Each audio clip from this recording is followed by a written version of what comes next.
کیا صرف غریبوں فقیروں کی مالی مدد کرنا اور انہیں کھانا کھلانا ہی صدقہ ہے؟ آئیے جانتے ہیں۔ بخاری شریف کی حدیث مبارکہ ہے، فرمایا کلو معروف صدقۃ، یعنی ہر نیکی صدقہ ہے۔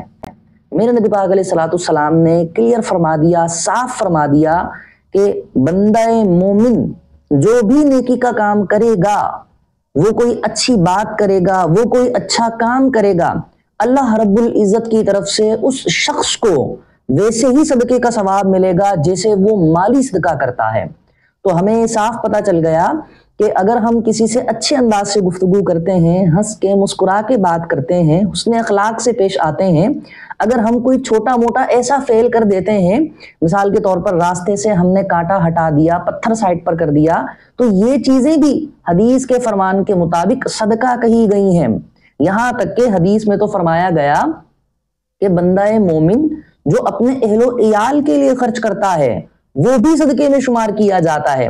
یہاں تک کہ بندہ مومن جو اپنی ذات پر خرچ کرتا ہے اس کو بھی حدیث مبارکہ میں صدقے کے ثواب کے تحت بیان کیا گیا ہے۔ تو یہ ہماری کنفیوژن دور ہو جانی چاہیے کہ صرف اور صرف غریبوں فقیروں کی مالی مدد کرنا، ان کو کھانا کھلانا ہی صدقہ ہے، نہیں، بلکہ صدقے کا تعلق صرف مال کے ساتھ نہیں ہے، آپ کے حسن اخلاق کے ساتھ، آپ کے حسن کردار کے ساتھ بھی ہے۔ اللہ رب العزت اس چیز کو اپنی پاک بارگاہ میں قبول فرمائے۔